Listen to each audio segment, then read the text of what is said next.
Hello there. Second Monday of the month. So, time for me to stop using the Punkt phone, the FirstWeek flip phone, and switch back to the iPhone, which I haven't touched in a whole week. Let's do it. Sim Destroyer. And then into this one. Into the tray.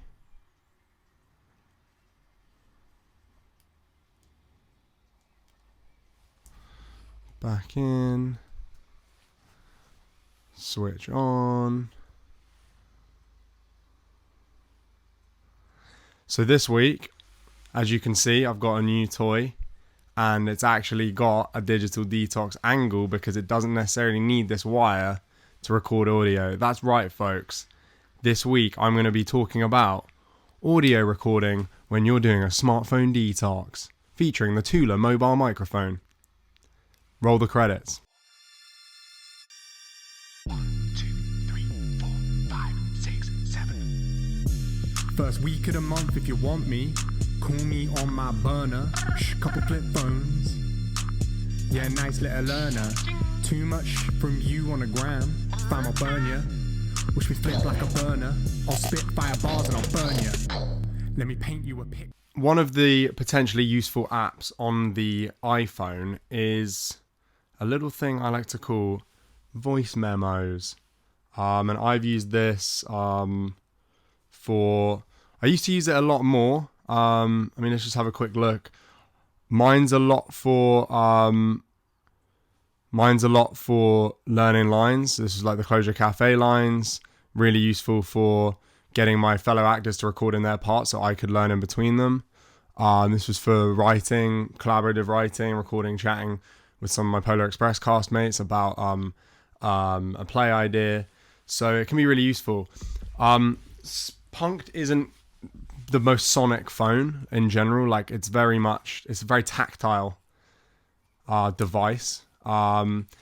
Unlike the light phone, it doesn't do music or podcasts, so as a consumer, but I believe it also doesn't have a voice memo style app. As a musician, I'm quite sonic, as you can probably guess by the YouTube channel name. So basically, I wanted to have a device that I would be able to carry with me to record things, but I also separately wanted to level up my bedroom studio game. And the Tula mobile microphone has actually allowed me to do both things at once. So I'm going to go get my old Snowball Ice mic and show you. So this is what I recorded most of Small Town Dreamer Beast Side on. Or should I say MC Beastly recorded. And this is what I recorded most of the Beastly EP on over the past week. So I was lucky enough to get into the studio in London, Pirate Studios, to record the A Cerulean self-titled record. But I like to go with the more ratchet approach for MC Beastly. So you can see the setup here. I'm going to film with my phone just to give you a little tour of the setup and the different bits. So we've got the front facing view here, and I haven't got the Omni mode on, which makes it 360 audio. You've got the on button, and then if you want to record onto the device, you press that, but otherwise you just have it plugged in at the back and it goes into your device. On the iPad here, it just automatically engages. And then here's crucial, these volume buttons are for listening back because they're next to the headphone. What you want to do if you want to actually change the input of the audio is these volume buttons here. And what you'll see is that as you get closer, it goes more orange because basically that's telling you that your levels are too high. So we're going to go closer again and going to see it get orange. It's going to get a bit orange and maybe even red. And then what you would do is you would turn down this here, turn it down a couple notches, and then it doesn't go as orange as red as easily. So hopefully you heard that go down in volume. I'm going to put that back up. Yeah, in terms of the rest of the setup, we've got it comes with this 5/8 inch adapter, as well as this little stand here in the case. I think I got the case chucked in for free as like an offer. It was $220 in total. And then here's a really nice piece of kit, boom arm. And this is not a nice version of a boom arm. Young Era's got a better one. You can probably look to spend about 50 on a good one. This one was 15 and it's basically already broken. Like, these sticky things are falling off. I honestly think this is the last place I can even put it up. But yeah, it's meant to be able to like twist there. And then again, a terrible like 6-pound pop filter, which like again is like not really working properly. So I'm not even using it right now. Yeah, I'm thinking about investing in a whole set for the third record that's like maybe £100 boom arm with pop filter. So yeah, it's all good, man. I'm going to be demoing more. I'll probably end up just going in the studio for both of the sides, but I'm going to be demoing them to more higher fidelity in future, just because I realized I left the production too late. So yeah, basically that was my main takeaway from the week, was like, don't just leave the production and audio demoing till the last minute. I spent so long on just lyric perfection, but then when I heard it back, I ended up needing to change a lot. So that's partly the second function of this I want to talk about, which is taking it wireless. So I'm now going to unplug it from the iPad. So you're going to hear the change in audio, not having that on the iPad. And then look, you can even just unscrew it out. Oh, you should be able to just pull it out. And yeah, now you've got you basically got a little audio device to take with you. So you record again just by pressing that. And then you can be like that. You know, you can have it on the stand to podcast with. If you are interested in finding out more about this, I definitely recommend Aaron Paretki, his YouTube video review, which I'll link to. He's a great indie web guy. He's a micro.blog person, which is another great smartphone detox tool. Get away from Twitter. And yeah, basically, but I wanted to share the bigger picture idea with you guys, which is, look, you don't need one of these to have, you know, be able to record audio on the go. I mean, I know it's just every month, it's just new functions that you can outsource to things. You know, I talked about notebooks before. There's always a way, people. You never, ever have to use a smartphone if you don't want to. But now I am again. So I'm going to try and make the most of it for the next 3 weeks. Anyway, onwards with the vlog. I'm going to do my creative week shortly, so I'll see you shortly for that. I'm also going to try testing the Tula as where is it? USB-C to Lightning to show you it working in the iPhone for vlogging that bit. Let's go. Social form. Beware the social sees all dick pics that you receive. Never lost in a snap. Even Spiegel looks back like rat snap back to reality slap. Cave, social vida. Recording on the iPhone here so I can have the downwards view on the floor and basically hearing the audio. And now I'm going to plug it in and hopefully you should be able to hear the change. So now this is iPhone audio speaking into the Tula. Just going to set it up down there.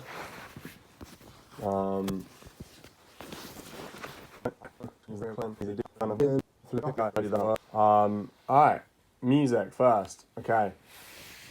Heran Soun. Met this guy. My Bandcamp review was, I think this was a Tom York side project if I hadn't met James at South by Southwest. And that's because this truly sounds like a Tom York project.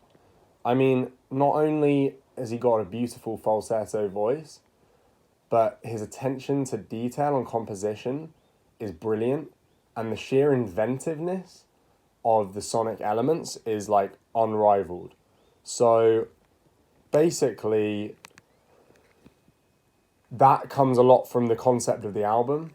It's one of the best titles of an album I've seen, and it really lives up to it. It's called Undeaf, and the story is basically that James was deaf when he was born up to quite a young age, and then he at some point gained hearing, but he kind of like almost just like leapfrogged everyone else. An analogy I would use is like people who take digital detoxes often end up having stronger tech game than those who don't. When you have more gratitude for something, you tend to really value the learning process with it, and can leapfrog people who are, let's almost say, overindulging. So anyway, it starts off this I offer, but then for me, one of the highlights, and I know it's got a music video, is a picture of a woman. He's not afraid to talk, he's not afraid to talk sex and music. Just like me and A Cerulean, I've got tracks dealing with both the good and the bad side of, the male drive for, the mating drive. I've got Real, which is about the struggles with the fact that dopamine pulls us towards the internet porn. And I've got Tip of My Tongue, which is a celebration of genuine, human connection on the dance floor. Picture of a Woman, I don't exactly get what it's about, but he's at least dealing with these themes, and it sounds bloody beautiful. Bad and Worse, which is the one that's really long. Yeah, same battles. I mean, they're all, look at the track lengths. I mean, it's 3 to 5, 6 minutes even. And then there's this kind of like slightly indulgent 12-minuter at the end. But seriously, like, even if you don't make it through the final one, please do listen to this. It is absolutely brilliant. Here we go. You got the track lengths here. It's funny that he's got a track called Let Me Go, like an MCBC track, and then like one of the key lyrics is Come Home, just like a Cerulean track.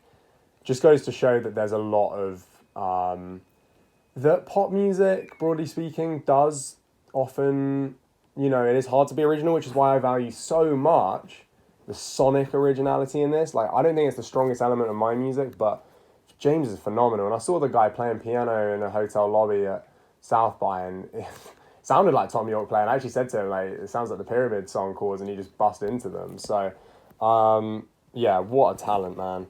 Go check this guy out. I saw he was at the same Pussy Riot concert as me, which was really fun. But yeah, South by Southwest is great, and I'm definitely applying next year. So that was great. Onwards to My Bookie Work, which is not My Bookie Work by Russell Brand. It's actually a local effort by the wonderful Claire Gradidge, the second in her Richard and Judy breakout series of wartime detection.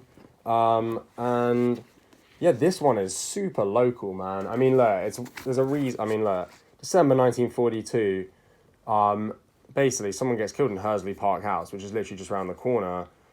Crucial modification to the Spitfire. Anyone who knows me and will know that the fourth track on the Beastly album is called Spitfire, and it's literally all about paying homage to what Eastleigh did in the war.